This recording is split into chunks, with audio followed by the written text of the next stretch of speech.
how UPSC steps up its game each and every year. If you heard, they have done the PYQ analysis to get into the mind of the UPSC, to understand how UPSC frames the question and what exactly UPSC expects from an aspirant. In this year, in 2024 mains itself, you had a question on the NGOs in all the three GS papers. Okay. With respect to the role of the environmental NGO also, you will follow the same approach, you will have the same diagram. So if you see, from a single note, you got your GS 1, 2, 3, all the three questions covered. If you see, in the GS 1 itself, we have 15 direct hits from our FLTs. If you see, the first questions, changes in the field of society economy from Rigvedic to later Vedic period, salient features of Vedic into later Vedic period. Hello students, good evening. So recently the UPSC has conducted its CSE 2024 mains exam. And if you have gone through the question papers of the mains, you would have understood how UPSC steps up its game each and every year. If you had read the question papers of the GS1, GS2 or even ethics, you would understand how the questions are becoming applied every year and year. So I am of this belief that the most crucial period in your UPSC journey is from the month of October to January. These 4 months are going to determine your performance in the mains exam if you get an opportunity to write the mains. But 99% of the aspirants are not able to utilize these 4 months effectively because of mostly the lack of direction. Why? Because if you see, in these 4 months you don't have the exam pressure. For example, after January you will be having the exam pressure of the prelims. From the month of June to September, you will have the exam pressure of the mains, which will push you to work. But during this 4-month period, you won't be having any exam pressure. Secondly, this is the time of the festivals. You will be having Dussehra, you will be having Diwali, which will create lots of distractions. Third, it is a period of winter, where your efficiency will be lower compared to the other seasons. And lastly, for these aspirants who have just finished their mains, by the time they regain their energy, it is already January and they have to start their prelims. So they get stuck into that cycle of the mains and prelims and mains and prelims, and they don't get the time to consolidate their content. Okay. But if you see the toppers, or if you have heard any of the topper, what they have done during this 4-month period is they have done these 3 things. The first one is the consolidation of their notes. Okay, it's not just the theme-based notes, but the micro-theme-based notes.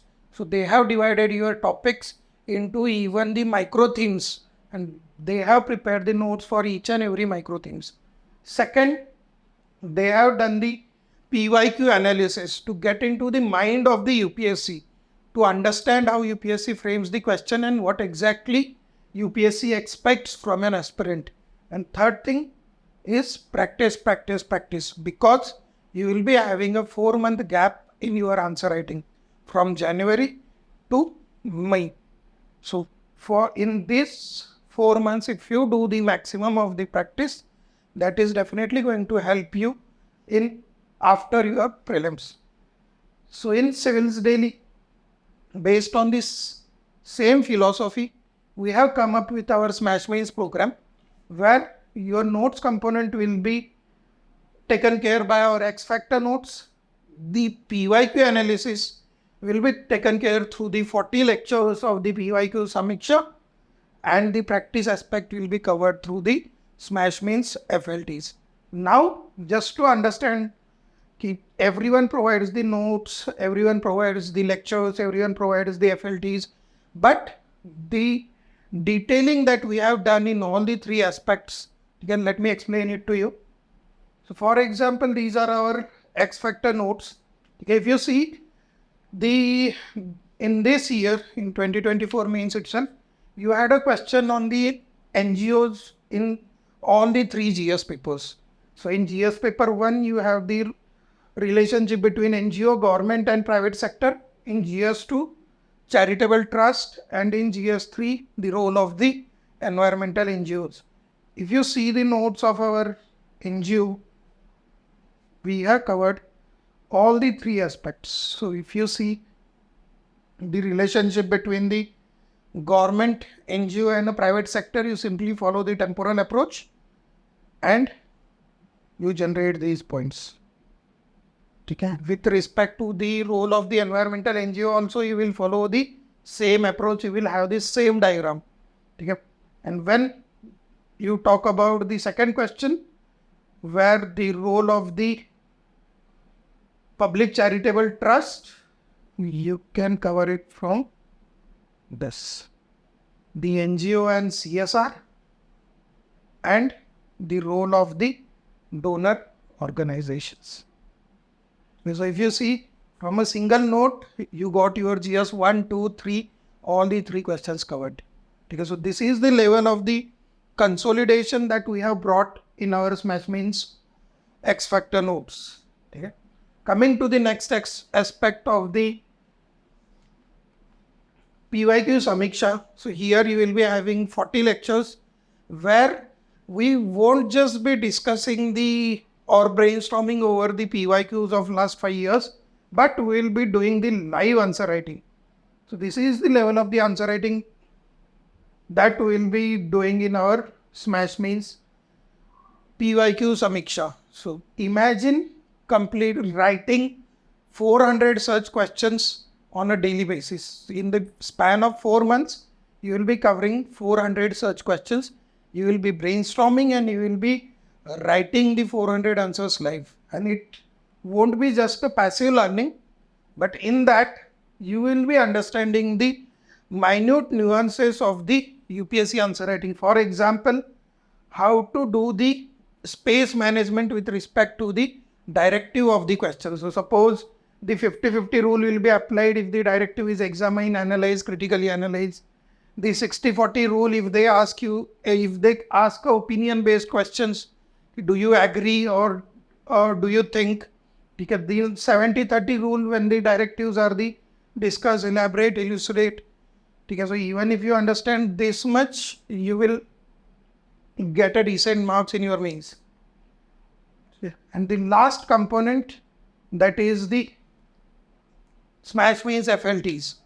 So if you know it, all the institutions related to UPSC, everyone provides the FLTs or the tests. But if you see, in 2024 itself, we have the highest hit ratio with respect to our Smash Mains program. And just to show you, just to prove you, so this is the GS1 paper of 2024. So this level of the analysis that we have with our R&D team, where we have the list of the micro themes based upon the syllabus, based upon the subjects.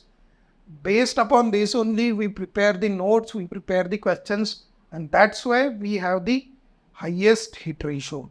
If you see, in the GS1 itself, we have 15 direct hits from our FLTs. If you see, the first questions, changes in the field of society, economy from Rigvedic to later Vedic period, salient features of Vedic into later Vedic period, and how these features laid the foundation of the Indian society. So if you see, there are total 15 questions which are directly from the GS1.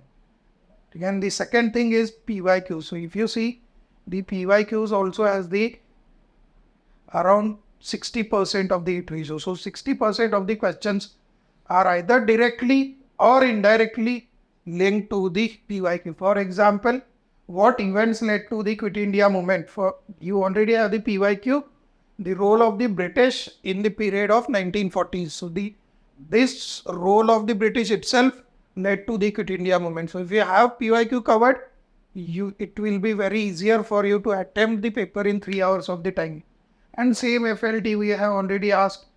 It has become necessary to launch Quit India movement even in the condition when brutal repression was certainty. So this is also the same demand, the reasons behind launch of the Quit India movement. So this level of the research that we provide, and because of that we have the highest hit ratio. So now you have got your notes part covered, you have got your analysis as well as the thought process part covered, and you have got your practice part covered. To best utilize the span of these 4 months, focus on these 3 aspects.